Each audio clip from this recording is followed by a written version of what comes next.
much for inviting me to talk a little bit about my experience with Twitter.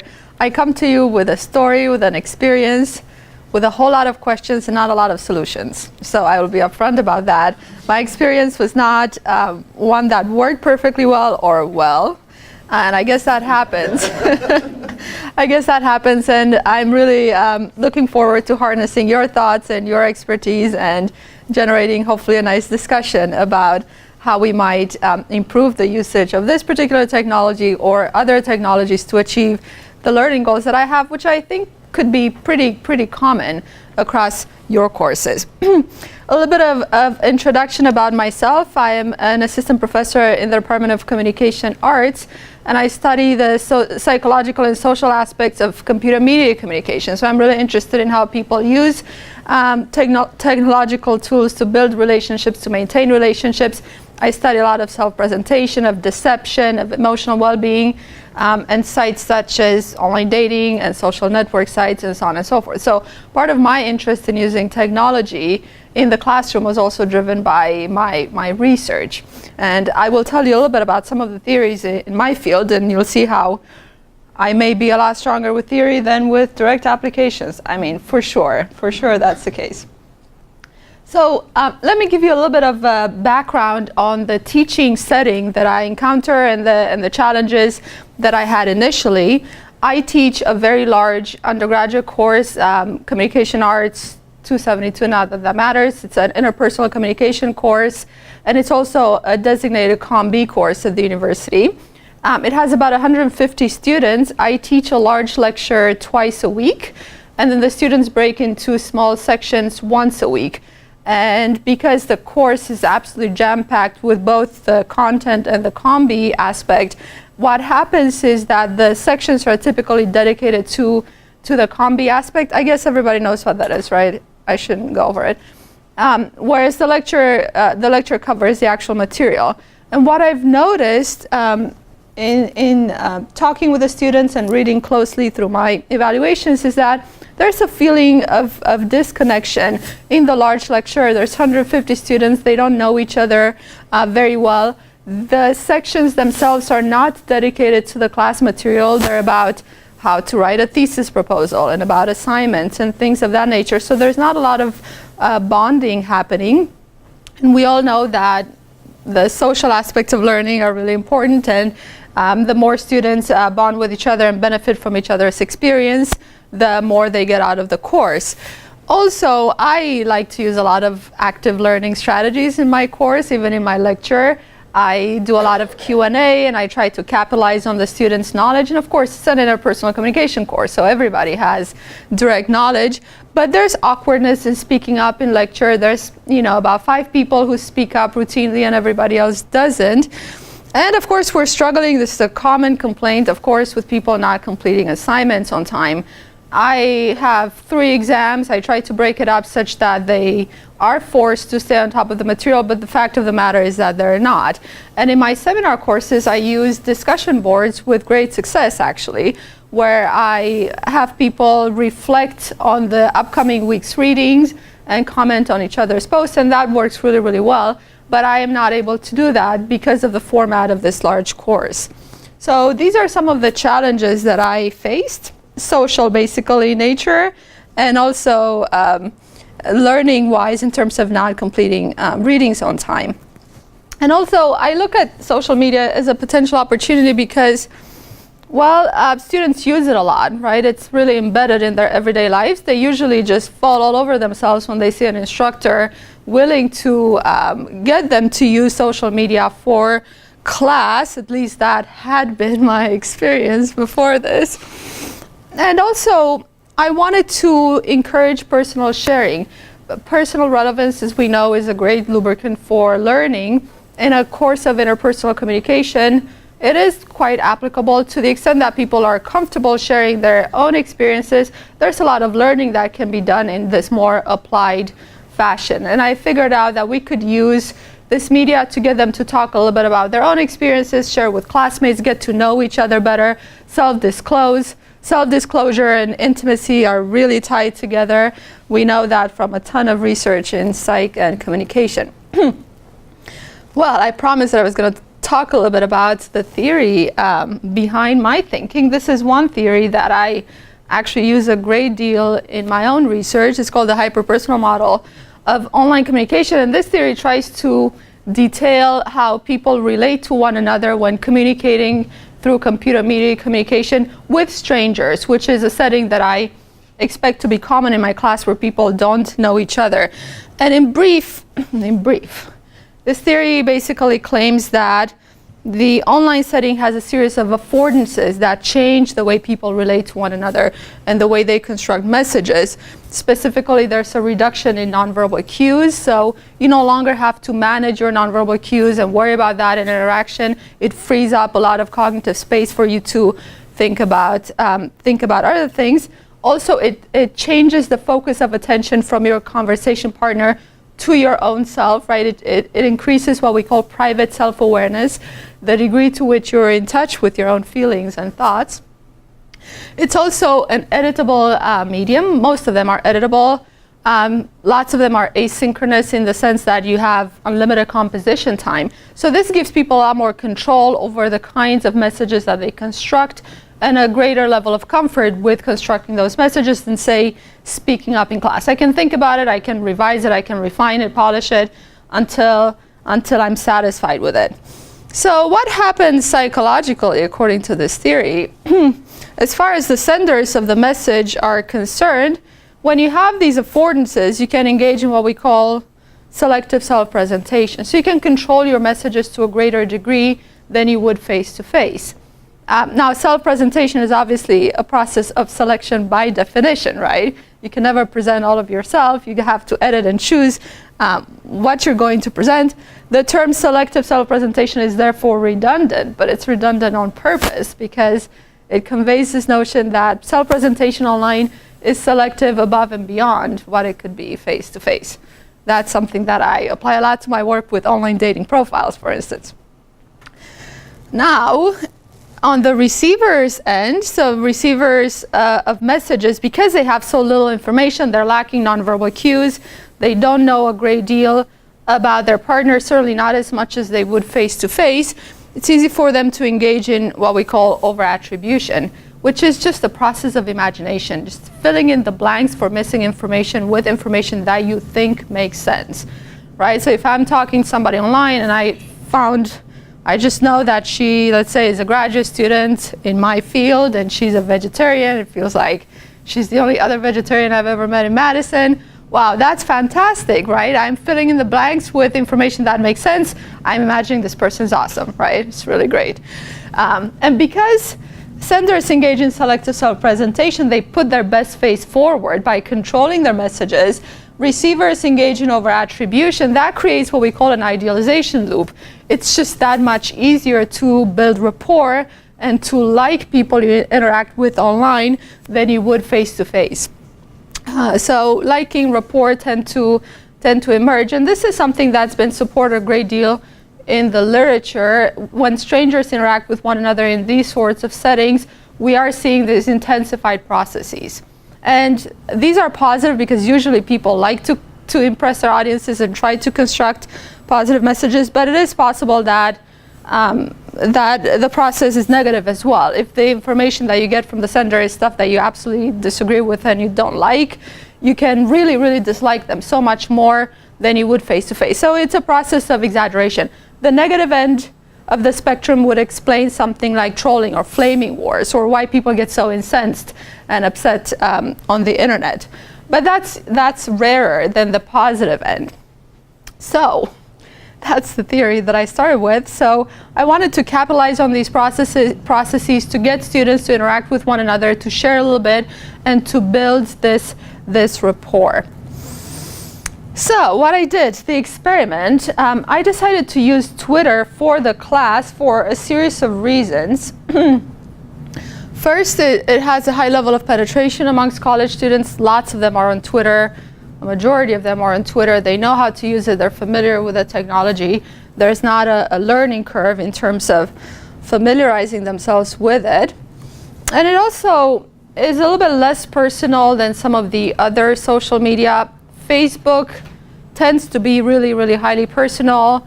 It's meant to keep in touch with friends and acquaintances, whereas people do that with Twitter at the college age level, but it's a little bit more geared towards following people with similar interests and not necessarily just writing about your own life. So I thought it was going to be a little bit less intrusive than asking them to use a Facebook account in terms of norms of self-presentation.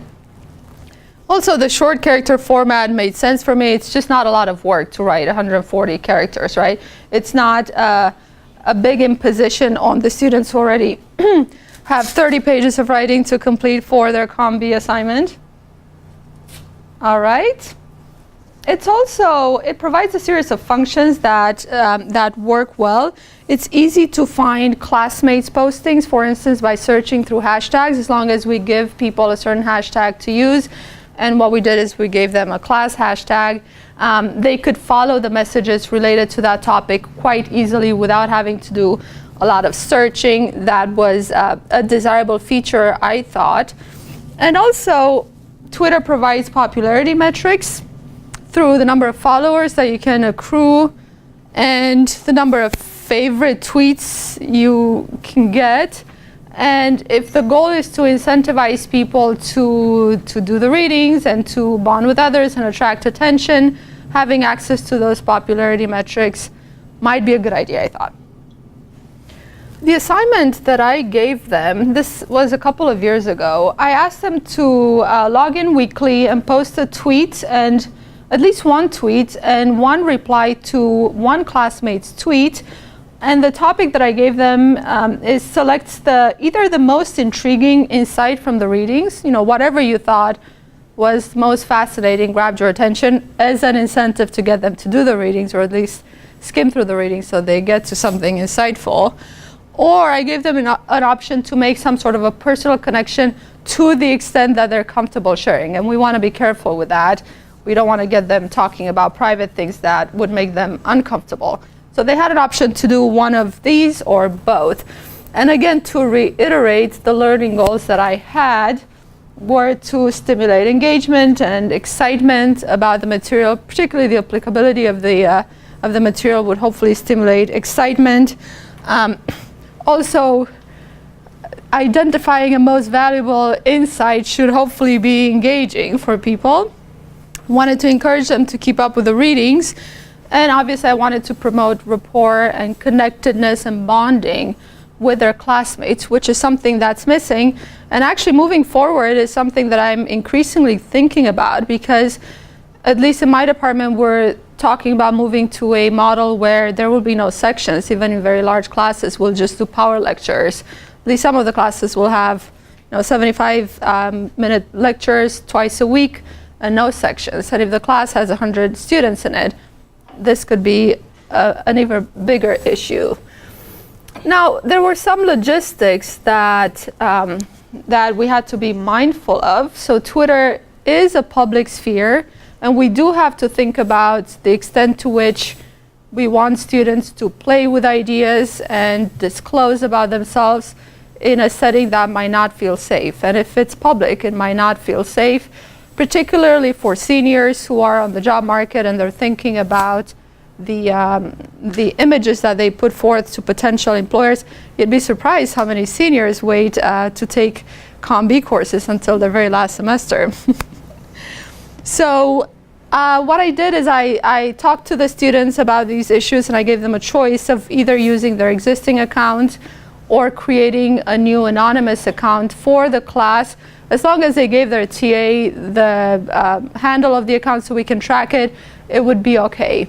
We also talked about the usage of privacy settings and restricting the accessibility of their postings moving forward. They were well informed about some of these issues, and I think the majority of them chose to use their existing accounts, and a smaller portion of them chose to create an anonymous account, which actually didn't work very well. I'll talk about that in a little bit. Another logistical issue was keeping track of tweets. So if we give them this assignment and then never verify it, probably nobody's going to do it. So we did have to verify it. And a concern in my class is always not to overburden the TAs who already have to grade, the monstrous 30 pages of writing every semester. So what we did is we created an account for each of the sections, labeled with the name of the section, and asked all of the students in the class to follow that account so the TA could get a list of who was on Twitter and what handle they were using. Another logistical issue was, bringing back some of this tweeting information somehow in lecture or in section, because if they're just tweeting to each other or in the ether and it's not part of the conversation with me or the TAs, that's not exactly incentivizing. And this is actually tough when you have 150 students tweeting a whole bunch. So I try to read as much of the tweets as possible. The TAs tried to read as much of the tweets as possible, but that became an onerous task. So we might think about ways of streamlining that, or perhaps ways of including that in a more formal sort of assignment so it counts towards the grading that the TAs do. So that is the setup of my little experiment. And unfortunately, the outcome was not good. It was not good. And I'm surprised because I thought everybody would be so excited about introducing social media to class. I always administer mid-semester evaluations in my class, and it was absolutely crystal clear in the evaluations the students did not like it and wanted me to stop. And I did stop midway through the semester. They weren't very clear in verbalizing why they didn't like it, but I think the level of disclosure that I anticipated did not actually take place because, in part because they were using their existing accounts and they didn't feel comfortable managing those two personae simultaneously, right? The persona that they had built for their existing friends and followers and the world, and the one for class. So a lot of self-disclosure did not actually take place. The chronology of Twitter was also a little difficult in the sense that they could tweet anytime, and it was unpredictable when their classmates were going to tweet and when conversations were actually going to take place. I just gave them until, let's say, your assignment is due by Tuesday. I didn't give them a specific day to engage with it. And I think that was a problem as well. And an additional problem is that perhaps they felt this was a burdensome addition to a class that already had so many moving components. The assignments and the exams and the lectures and the Comm B stuff. This was perhaps a little bit too much, and it didn't work in the way I anticipated. I scrapped it. They were happy that I scrapped it. But I am still really invested in this idea of capitalizing on the potential, the social potential of technology. And that's something that I'd like to talk to you about, and I'd like to get your thoughts. What it is that we could do better next time. And I've been thinking about fixing some of these issues. And one thing that I talked to John about, and I learned from the previous lectures on Twitter in the lab here, so there might be a difference between tweeting inside and outside of the class, and to the extent that we can incorporate Twitter during the lecture, that might promote some sort of engagement to a larger degree than outside of the lecture, because the time is more constrained. Right, we're all in there together. We can talk to one another. There's opportunities for displaying conversations on the screen, so we can see in real time what people are thinking and what people are saying. Of course, this has its own challenges in that, yes, you have more control over your messages than speaking up, and that could be good. But it's still broadcast to 150 of your peers who are reading it in real time, and to me, who sometimes can be critical, although I try to keep it in check. So that could have its challenges too, but it might work better because of the control that people have over their statements compared to just speaking up. I am also quite invested in this notion on capitalizing on recommender systems.